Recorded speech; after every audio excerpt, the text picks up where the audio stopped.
Our first guest today, former BYU basketball star and now professional basketball star in Brazil, shows up in a suit and tie. Look at this guy. To represent Jonathan Tavernari. What's up, man? Not a whole lot. I'm doing good. How you guys doing? Okay. The suit and tie. Explain this. You love Justin Timberlake's song, apparently. I always dress up. What can I say? Hey. Did you do this for BYU Sports Nation? I always dress up. I always dress up. All right. I guess I had forgotten this because literally you walked in and I was like, did you just come from or are you going to the temple? No, I always dress up. First rule of wanting to be a pro, you got to act like a pro. You got to look like a pro, got to act like a pro. And I'm going to Italy. I'm not in Brazil anymore. So. Oh, that's right. Okay. And we need to shave. It's not November yet. You got to get rid of that. So. That's what I keep hearing. Yeah. I forgot what you. Yeah. Wait, so you're going to Italy? I went back to Italy. That's right. Yeah. You're going to go play in Italy? Yeah, I'm going to go play in Italy now. Okay. So you were in Brazil. I was. What team did you play for? I was playing for the team I grew up playing for, Pinheiros. That's right. Awesome. Yeah. Come on. You forgot about that? I was on the show like a month ago. Come on. I didn't forget. I'm just asking you. I mean that much to you. Listen, I don't want to come off like I know everything. Wait, I probably already do. So were you playing with Luis Lemis and I was playing with Rafa. That's right. Okay. So, yeah, it was a good year. It's a fun year. But I ended up getting hurt in the end of the season. You know, I didn't play probably the last 2 months. You know, I had a torn calf and, I had an early playoff exit. So it was a tough year. But, yeah. Well, where in Italy are you going to be playing? I got a few offers, My wife and I try to stay up in Florence, South of Italy is kind of interesting, Folks down there are they're kind of a different kind of breed. So we try to stay around Florence, Milan. So, hopefully we'll stay around Venice. You're going to live in Italy and play basketball. Well, I'm a second time there. As soon as I graduated from BYU, I went over there. I'm a dual citizen. And, we love it there. Went to Brazil for a year because, my club, Pinheiros, it's kind of holds a special place in my heart, just like BYU. We're playing world championships, EuroLeague champs, and all this stuff. It was a big situation, but it was a year. It was a different, and we're ready to go back to Europe. So my point being that you're going to be a professional basketball star for the second time in Italy. In Italy, this is your reality. Yeah. This is a good thing. It's fun. It's interesting. You know what I mean? It's there's ups and downs. You stay away. For watch BYU games, watch NBA games, do anything. You got to stay up in the wee hours of the morning. Because it's time difference and all of that. But it's awesome. You know what I mean? The crowds. I mean, so, obviously I don't play in a gym as big as the Marriott Center, but it's still fun. You know what I mean? Because you play for 4,000 or 5,000 people. Crowds go crazy. It's pretty much like a soccer game inside of a gym, which is kind of scary. Depending on what you look at, but it's fun. So you speak at least 3 languages, 4. I assume? 4. Yeah. Spanish in Spanish there too. Yeah. Okay. So English, Portuguese, Spanish, Italian. Yeah, that's right. That's pretty good. You need to pick it up. I want 5. My wife speaks 5. My wife speaks English, Arabic, French, Portuguese, and Italian. So yeah. Wow. So that is ridiculous. Did you not say Portuguese in there? No, I did. Yeah, English, Arabic, Portuguese, French, and Italian. She wanted to go. We had an offer to go to France this year, but I was like, I don't speak any French, so we're not going there. She's like, no, you going there because you got to go through what I've been through, and I'm like, no, I don't. Okay, before we establish this NBA Finals discussion, because you're our BYU Sports Nation NBA Finals expert. Appreciate it. You didn't know that you are as of today. But you brought up your wife. I understand that you've signed a ton of autographs in your basketball career. Yeah. But maybe the best autograph you signed was for your wife? No. I joke around that the way we met was she asking for my autograph, but it wasn't. You guys remember Gary played for Utah State. Gary. He went to Bingham. I forgot his last name. And anyway, Gary Wilkinson. Remember him, the big man? Okay. No. And they grew up together. They were friends. And the first game she ever went to was when we beat them at the Delta Center in Orange Solutions. It was a fun game. I played well, and her and her brother went just to see, because they were really good friends with the Wilkinsons. And she saw me, and the next day in class, she's like, hey, I saw you at the game. Good job. And then I got her number, and about you were the mojo. Handful of days later, we were engaged. Wow. So that's how it was. Yeah. All right, very good. After BYU basketball. I got a quick trigger, right? Not only on the basketball court. I'm open. Right. NBA range, baby. Jonathan Tavernari, former BYU basketball star and soon to be Italian basketball star, now moving back over from Brazil. So you still like have to, that, huh? Yeah. You still have to sign a contract. You're figuring out. Yeah, my agent is working, deals, ears, and all that kind of stuff. You know what I mean? So that's what he gets paid for. So I don't got to do anything. I just got to enjoy being in Utah in the summer. So no air conditioning in the NBA Finals. Have you ever played in an arena with no air conditioning? Well, ever since I left BYU, I have not played in an arena with air conditioning. You know what I mean? And you know, it honestly, everybody, you know, just even LeBron said he's an easy target. You know what I mean? But honestly, you know, that is probably the hardest thing to deal with because, you know, with an injury, like even with my torn calf, you know, like I could be on the court faking it, you know, like kind of limping in one leg, you know, but when you cramp, I mean, you're out. It's over. I mean? We get pickle juice, and I found out the Pioneers kind of, you know, came up with the whole pickle juice idea, you know, but and that's more preventative. Yeah, you know what I mean? Once it happens, it's over. You're done. You know what I mean? I feel bad for the guy. I mean, he's, you know, we've never seen somebody like him. You know, he's the Michael Jordan of our era. You know what I mean? I don't think he'll ever be better than Jordan, but you know, he's as good as he gets. Oh, he's the guy. Yeah, he's the guy. But I felt bad. You know, it's just another thing for everybody to pick on him. Yeah. Well, he came back strong and took over the third quarter.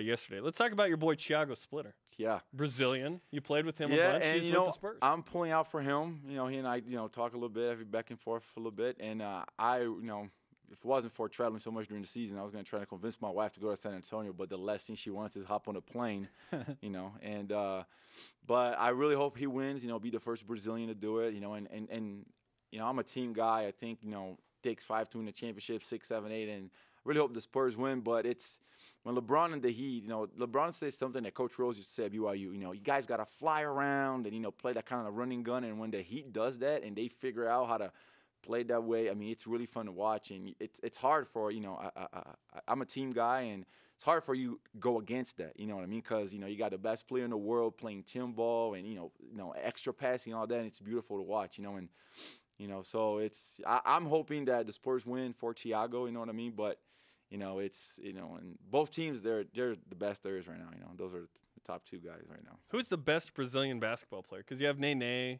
have Anderson Varejao, right now? the king of flop. You have Leandro Barbosa back in the day. Right. You have Jonathan Tavernari. I mean, all time, the best Brazilian ever, I'll probably say it's Oscar Schmidt. I've heard of him. And you know, I mean, I don't want to advertise or anything, but today on NBA TV, you're going to see the '84 draft documentary. Yeah, I mentioned. And Oscar is going to be was drafted on that draft. Really? And he never played in the NBA, and he's the all-time FIBA scorer. He actually scored more points than Kareem and all that. It's like 50,000 or something. Whoa! Because I'm talking about like when Drazen Petrovic, remember him? Yeah. When they were like, you know, he was still in Europe. You know, those guys were going back and forth. You know what I mean? And you talk about like Oscar. I mean, he is the man. I mean, and when the Dream Team went to Barcelona and they were going to each other, you know, like even Charles Barkley takes time to say, hey, that guy right there, he could play in the NBA anytime. You know what I mean? But, you know, thing is, you know, you couldn't be a professional. And, you know, in America, you consider a professional. In Europe, you're kind of an amateur. So Oscar never made it to the NBA, but all time, easy. Oscar is. Yeah, you know, I've heard of his greatness. Right now, you know, I think it's Nene, you know what I mean? What he did in the playoffs, I mean. He was beast mode. Which means baby. Yeah, in Portuguese. Why is he called baby? Because he's so big, and you know, Brazilians. That doesn't make sense. Brazilians are somewhat sarcastic. I mean, you know, I went to Brazil. That's why I'm saying you look good at that mustache. You know what I mean? So, but Point JT. And when he was young, he was so big, and everybody's like, "Oh, you look like a baby." And Rafa's nickname in Brazil was also baby. You know what I mean? Because they called him Nene. Yeah, they call him baby. Oh, baby in English. Bebe. Yeah, that's right. So, you know, and I think that if Brazil gets together all these guys, you know, and plus some of the top European guys that play in Real Madrid and Barcelona, you know, Brazil has a chance of, you know, ending in the top 8 in the World Championships this summer, you know what I mean? And but yeah, I think Nene right now is a force to be reckoned with, Brazil-wise. And JT is number 3 on that list, right? You know, it's tough. I mean, you know, I'm a kind of a specialist, you know, a shooter. Are you top 10, top 20? Yeah, you know, we'll see. I mean, I can't call to the national team, but sometimes it's so hard, you know, because you got all these guys and all these NBAers and Europeans. You know, they're ahead of me, and sometimes I'm like, you know, I'm not going to go over there just to be the 10th, 11th guy. Yeah. You know, when I already spent all this time away from my family, and, you know, my wife has to take care of my son pretty much, you know, a lot by herself during the season because I travel so much. So, you know, it's a sacrifice, you know, but it's the least I can do for her and my son is be around in the summertime, you know, and but we'll see, you know what I mean? Playing the World Championship is a big deal. There's the Olympics in Rio, you know, so hopefully, you know, I get to be a little more consistent through the season, you know, maybe you know, get on a top of your league team and not a lower one, and you know, maybe I'll be one of the rotation guys, you know, because it's hard for you to play 10, 12 guys on a team. You never do that, so but we'll see. Jonathan Tavernari on BYU Sports Nation. He is our NBA Finals expert. Also, he is our World Cup expert. We'll ask you about the World Cup in just a bit, but let's talk about your passion for BYU basketball. Right. You've made it very clear that you follow the team as much as you possibly can. Yeah. What do you think about the state of BYU basketball right now? Where are they right now in your mind? You know, it's funny because this is actually one of the places I stay in shape. You know what I mean? I go in off season every time I go in out of respect for Coach Rose. I'm like, you know, can I come in and work out with the guys? You know, he laughs every time because like, why do you keep asking me every single time? You know. But, you know, I love it here. You know, I think my wife, there was an interview that came out this week on Deseret News, and she said it best. You know, this is where I found myself as a person. You know what I mean? That transition where you become from a boy to a man, that's where I really shaped myself, my testimony, you know, the core values that my parents, you know, I hope my parents are proud of me for having them, you know, and I owe so much to BYU and the church for becoming the man I am today. You know what I mean? And in basketball, I mean, I started playing basketball when I was, you know, 5 years old. You know what I mean? I've been shooting hoops ever since I can remember. You know what I mean?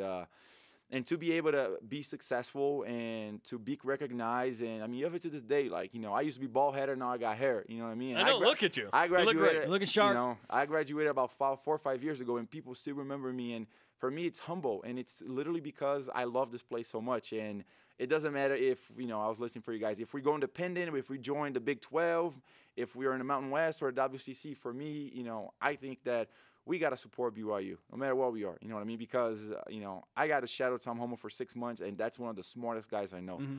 So if, you know, and that's the guy, and the church hired him. At the end of the day, you know, he works for the church. You know what I mean? He is in charge of making sure BYU Athletics is, you know, on pace of being successful and making sure that it's okay with church standards. And that's the best guy that the church sees fit to play that role right now. And so who are we to question him? You know, all we got to do is, you know, maybe send him an email or, you know, on a little complaint box like, well, you know, schedule more games or this and that. But we got to support, you know what I mean? Because if you start complaining, that's when things get out of order. So I love BYU. I love everything about BYU. And I'm sorry I'm going long, but okay. I play pretty much every day with these guys. And I am so excited for this year's team. You know what I mean? I got to meet Bob Medina, who's the conditioning coach. I got to be around Ty so much and kind of got a feel for him, you know, as being the leader. Because when you're a junior, you know, you kind of, you know, it's kind of hard for you to be that leader. But now he's about to be a senior. And, you know, like, I just see the kind of leadership he has. And, I mean, seeing him play and, you know, we have an expression saying he's a pro. I mean, Tyler's a pro. I know Kyle's hurt, but Kyle's a pro. You know what I mean? I'm excited to see Fish come back and see him play. I mean, that kid can go. You know what I mean? I'm excited about, I don't know these guys' last name, but I'm excited for Isaac. I'm excited for Dalton Nixon. You know what I mean? Like, I'm seeing him, and kind of reminds me a little bit when I was a freshman, body style. You know what I mean? I'm pulling him aside and talk to him a few times. So I'm really excited for this year's team. You know, I think that if there's a year that we've been in a situation that we can take Gonzaga, I think it was, you know, Brandon's senior year. But I think we got a chance of being the top team in a conference this season. Absolutely. Jonathan Tavernari is on BYU Sports Nation. Let's finish with this. Brazil is hosting the World Cup. I think the favorite to win it. Pressure of the world is upon their shoulders. What's it like as a Brazilian hosting the World Cup and having that pressure? You know, everybody thinks I'm crazy, but the last place I want to be right now is Brazil. Because the World Cup is going to be a living nightmare. The last 4 days, São Paulo has had record highs of traffic. I'm talking about, like, how old is Brazil? How old is São Paulo? 400 years and record highs of traffic? Yeah. I probably weren't keeping track of traffic like 200 years ago. But still, yeah, I mean, think about that. Think about that. About 10, 15, 20 years ago, and they're having, you know, traffic highs right now, traffic jams. And, you know, I think the weight of the world is on Neymar's shoulder. You know what I mean? If he pulls through, I mean, good grief. You know, we're talking about, you know, levels of legendary levels of greatness. You know, like, you know, Ronaldo, Pele. Ronaldinho, levels of Pele. That's what I was gonna say, because if he wins the World Cup at an age of 21, 22, with the weight of the world on his shoulder, I mean, he's in every single commercial. Everything's about him. You know what I mean? And if they win the World Cup and he the one that delivers, like, hats off to him, because he's on legendary status. Are they gonna win? Is Brazil going to win the World Cup? You know, I'll get my passport revoked if I say no. So I'm hoping they win, but this is my thing. My brother-in-law is a huge, huge fan, you know, a soccer fan. And we go to Real games and all that stuff. But here's the thing. I think the pressure is going to be too much because of, you know, social issues and protests and all these kind of things, you know. And I think the pressure is going to be, just too much for them. I'm hoping they'll win. And like I said, I'm hoping Neymar proves me wrong and he becomes a legend, but I hope they win. I think they will win. I just think the pressure, if they don't win, it's because of the pressure. That's my thing. Yeah, I'm as a return missionary from Brazil, I'm the classic dude that's going to be wearing the. But you got to get that rid of the mustache. Oh yeah, I will not before. November. I know. I will before me. I just hope the U.S. makes it out of the group. I hope they win one game. Of those three. I feel bad for Landon Donovan though. I think he should have been there. That's just one thing. Yeah. He's an experienced guy, been there, done that. Kind of the best American ever to play soccer, and you don't take the guy. And I don't know. Anyway, so we have discussed everything from the World Cup to the NBA Finals to Italian basketball to how you excited about that? Wife. You want to come and visit? I would more love. than welcome. I'm telling you right now, if I said to my wife, we're going to Italy and we're going to visit Jonathan Tavernari, she may faint. Hey, I'm telling you, my deals, I always have 2-3 extra rooms in my apartments. Hey, you're more than welcome to come. So awesome. You got to babysit one day though. That's the deal. Fair enough. Fair enough. Easy. JT, great to have you on the show, man. Thanks for having me. His in-studio debut, and it's one we will remember. Yeah, do you mind sign signing our the Rise BYU Up flag? Sports Nation Rise Up flag.